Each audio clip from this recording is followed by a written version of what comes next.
The library was still open when I arrived. That alone didn't feel strange. It was a university library, after all, one of those places that liked to brag about being open 24/7 during finals week.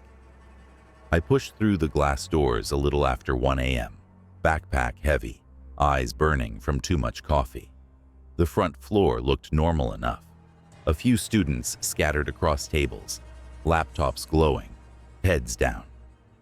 The usual midnight silence, broken only by coughing, typing, and the soft hum of the air system. I checked in, nodded at the tired student worker behind the desk, and headed for the stairs. I didn't want the main floor. I needed quiet, the kind that only existed higher up, where fewer people bothered to go. The second floor was emptier. The third had only 2 people. By the time I reached the 4th floor, I realized something was off. The lights were on, but there was no desk attendant. No sign-in, no sound except the low buzz of fluorescence and the faint rustle of pages turning somewhere between the shelves. I chose a table near the back and sat down. For a while, everything felt fine. Too fine. Time blurred the way it always does when you're studying. Minutes slipping into each other, caffeine doing its job. But slowly, I became aware of the quiet. Not peaceful quiet, observant quiet. I looked up. There were more people now. I was sure of it. When I'd arrived, I could have counted the students on one hand. Now there were at least a dozen spread out between the shelves and tables. None of them had walked past me. None had made noise sitting down. They were just there. I told myself I hadn't been paying attention, that I'd been focused. I went back to my notes. That's when I noticed something else. No one was leaving. An hour passed, maybe more. People shifted in their seats, turned pages, typed a little. But no one packed up. No zippers. No footsteps toward the stairs. Every time I glanced up, the same faces were still there, in the same spots, heads bowed over books. I checked my phone. 2:14 a.m.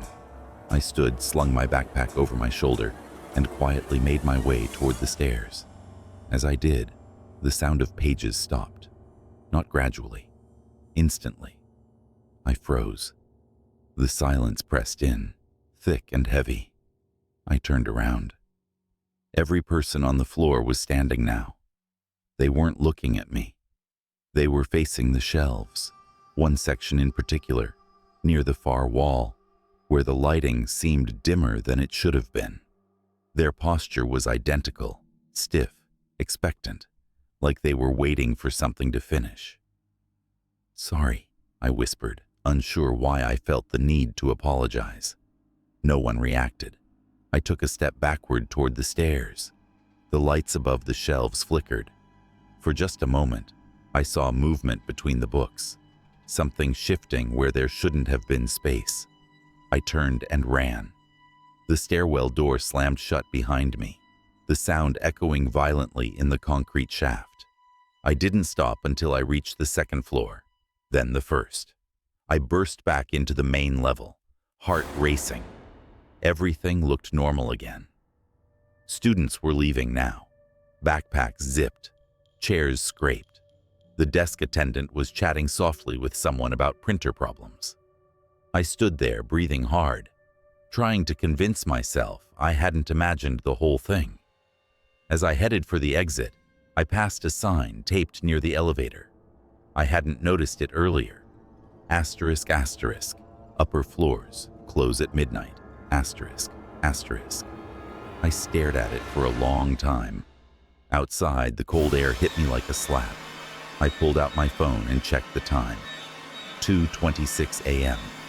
Behind me, through the library's tall glass windows, the 4th floor lights turned off, one by one, except for a single row of shelves at the far end.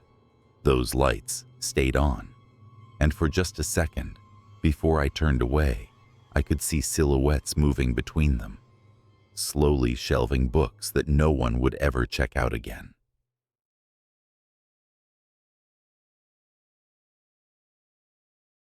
I went back to campus close to midnight because I'd left my laptop in one of the lecture halls.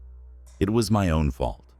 Too tired, too distracted, rushing out after a late class. By the time I realized it, the campus was already half asleep. Most of the buildings were dark. The paths between them were lit by tall yellow lamps that buzzed softly in the cold air. My footsteps sounded louder than they should have, echoing off the empty walls. The academic building was unlocked, which surprised me. I pulled the door open and stepped inside. The lobby lights were off, but the emergency lights glowed faintly along the floor. The place smelled like cleaning solution and old carpet. As I walked deeper into the building, I noticed something that made me slow down. One lecture hall still had a light on. Not the hallway, not the lobby. Just a single room at the end of the corridor, a dull white glow spilling out from under the door. I told myself a janitor must still be inside, or a professor who'd lost track of time. That explanation felt thin, but it was better than the alternatives my brain was already offering. I pushed the door open. The lecture hall was empty. Rows of seats curved downward toward the podium, all of them vacant. The projector screen was down, blank and pale. The single light was mounted above the back row, casting long shadows across the seats. I stepped inside, my footsteps echoing loudly in the open space. That's when I noticed the microphone. It was on. A small red light glowed at the base of the podium mic, steady and unmistakable. I hadn't heard anything when I opened the door, but now that I was inside, I caught it. A faint hiss of static, like breathing through clenched teeth. I walked down the aisle, eyes scanning the seats. My laptop was where I'd left it, tucked under a chair in the middle row. Relief washed over me as I picked it up. Then a chair creaked behind me. Not loudly, not suddenly, just the soft, unmistakable sound of weight shifting. I froze. The static from the microphone changed, dipping slightly, as if reacting to movement. "Hello?" I said, hating how small my voice sounded. My word echoed back through the speakers, but it wasn't quite right. The timing was off, stretched just a fraction too long, like someone had tried to repeat it and failed. I turned slowly. The back row was no longer empty. Someone was sitting there. I couldn't make out details, just a dark shape where the light didn't quite reach. They were sitting perfectly still, hands folded, head facing forward toward the podium, toward me. "I just forgot something," I said, my mouth dry. "I'm leaving." The figure didn't move. The microphone crackled again, and this time I heard a sound that wasn't static, a breath. It came through the speakers, amplified, slow and careful, as if whoever was breathing was testing the system. I backed away, heart hammering, and nearly tripped over the steps. As I reached the door, the projector flickered to life behind me, casting white light across the room. On the screen, text appeared. "Please remain seated." I didn't stay to read anything else. I ran into the hallway, slammed the door, and didn't stop until I was outside, lungs burning in the cold night air. I didn't look back at the building. The next day, I told myself it had been exhaustion, stress, my imagination filling in gaps.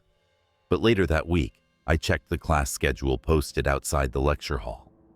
According to the board, that room had been reserved, not for a class, for a recording session. Time slot, 12 a.m. 2 a.m. No course number, no instructor listed. Just one line at the bottom, printed smaller than the rest. Attendance required.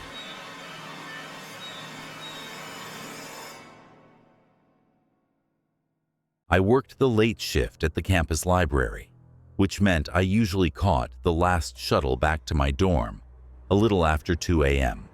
It was routine, predictable. The shuttle ran on a loop around campus, stopping at the same places every night. I'd ridden it enough times to know every turn, every bump in the road, even which stops took longer because the doors stuck. That night, I was the only passenger. The shuttle pulled up to the stop right on time, headlights washing over the empty bench and the campus map behind it. The driver didn't look at me as I boarded. He just nodded once and closed the doors with a soft hydraulic hiss. The interior lights flickered, then steadied. I sat near the middle, backpack at my feet, phone in my hand. The shuttle started moving, its engine humming low and steady. The first few stops passed normally. Empty platforms, dark sidewalks, no one waiting. I watched the familiar buildings slide past the windows. The student center, the science hall, the gym. Everything looked the way it always did at this hour. Quiet, tired, half forgotten. Then we passed my stop. I didn't realize it at first. It took a second for my brain to catch up, to notice the familiar brick wall and the vending machines outside my dorm drifting by without slowing. "Hey," I said, leaning forward. "You missed one." The driver didn't turn his head.